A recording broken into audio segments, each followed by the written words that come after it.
السلام عليكم ورحمة الله وبركاته. وأخيرا وعودة الدوري المصري، دوري أورا،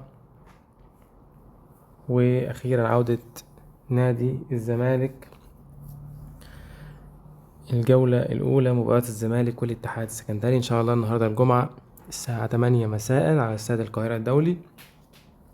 المباراة هي الأولى لنادي الزمالك هذا الموسم.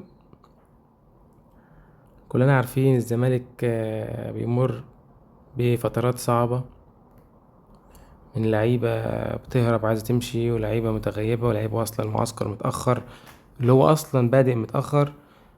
احنا بادئين المعسكر متأخر جدا. الزمالك لعب 3 ماتشات ودية، لعبنا البلاستيك وأورنج ومودرن سبورت، كسبنا الأورنج والبلاستيك وتعادلنا مع مودرن سبورت. الزمالك داخل الماتش وأعلن أمس عن التيشيرت الجديد الأول في الفانلة البيضاء اللي هي ظاهرة معانا في الصورة دي، واللي يعني واجهت انتقادات كتير من جماهير كتير من نادي الزمالك ان التيشيرت مش احسن حاجة، وان في مشاكل كتير، زي مثلا ان التيشيرت الخطين ملعوب فيهم بشكل غريب والكم والكتف والرقبة يعني بيزك قوي، مفهومش اي تفاصيل ولا اي حاجة.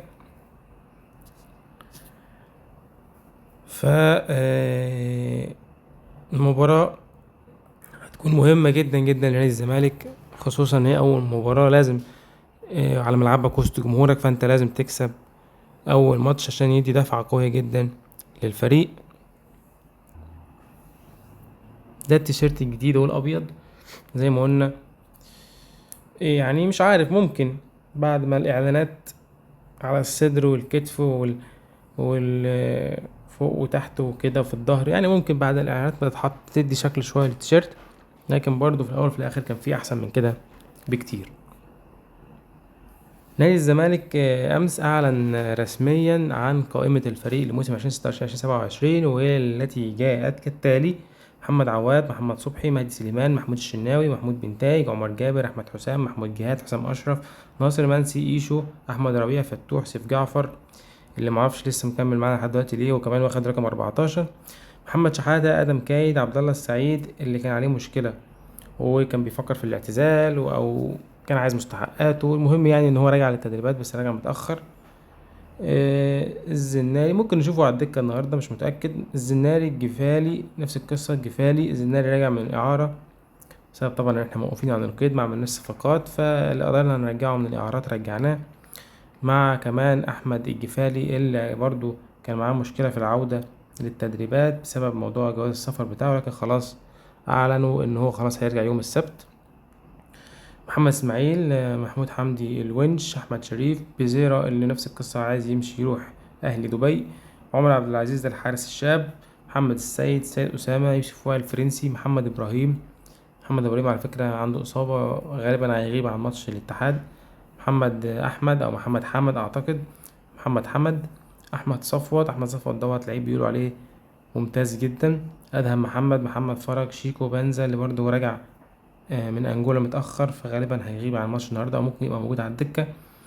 عمرو ناصر، احمد خضري، وعدي الدباغ. طيب بالنسبة لقائمة نادي الاتحاد السكندري للماتش النهارده، فطبعا كابتن حمزة الجمل هو اللي ماسك الفريق. القائمة بتاعتهم جاءت كالتالي: صبحي سليمان، أحمد العربي، علي الجبري، مصطفى إبراهيم، خالد مسعد، إسلام عبد الله، مؤمن شريف، محمد مصطفى ميدو، مؤمن عوض، كينيس سيماكولا، إسحاق سافيور، أحمد السيد، محمود عماد، أحمد عاطف، محمد فخري، جوزيف أرمولا، أحمد ناجي، جون إيبوكا، نور علاء، باسكال فيري، وحسام حسن، ويسري وحيد.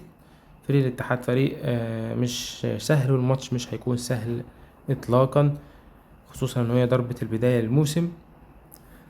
غيابات الفرقة النهاردة زي ما احنا اتكلمنا، ان عبد الله السعيد لسه مش جاهز، شيكو بنز لسه مش جاهز، خوان بالزيرة لسه موصلش، الجفاي لسه موصلش، وعندنا كمان غيابين بسبب الانذارات في اخر ماتش في الموسم اللي فات: محمد ابراهيم وحسام أشرف. طيب التشكيل المتوقع لمباراة النهاردة إن شاء الله، التشكيل المتوقع فهو غالبا هيبقى شبه التشكيل اللي كنا بنلعب بيه الماتشات الودية. في حراسة المرمى محمد عواد، ممكن المهدي سليمان، بس غالبا محمد عواد. باك يمين عمر جابر، الونش محمد اسماعيل، 2 مساكين، محمود بنتايج باك شمال. نص الملعب بيلعب ب6 و8 شحاتة وفتوح، ورقم 10 آدم كايد، وناحية اليمين هيبقى ايشو، ناحية الشمال هيبقى أحمد شريف، وعدي الدباغ مهاجم صريح. يبقى عندك بقى على الدكة ناصر منسي، عمرو ناصر. يبقى عندك على الدكة يوسف الفرنسي ممكن ينزل، عندك على الدكة ممكن شيكو بنزا لو جاهز يعني ممكن يبقى محطوط على الدكة. عندك أكتر من لعيب ممكن تعتمد عليهم في الشوط التاني. كل التوفيق للكابتن معتمد جمال، كل التوفيق للعيبة، بإذن الله نحقق أول فوز في الدوري هذا الموسم بإذن الله على ملعبنا وسط جمهورنا اللي هيدي دفعة قوية جدا كالعادة. بإذن الله نقدر نكسب ونحقق أول فوز. كل التوفيق.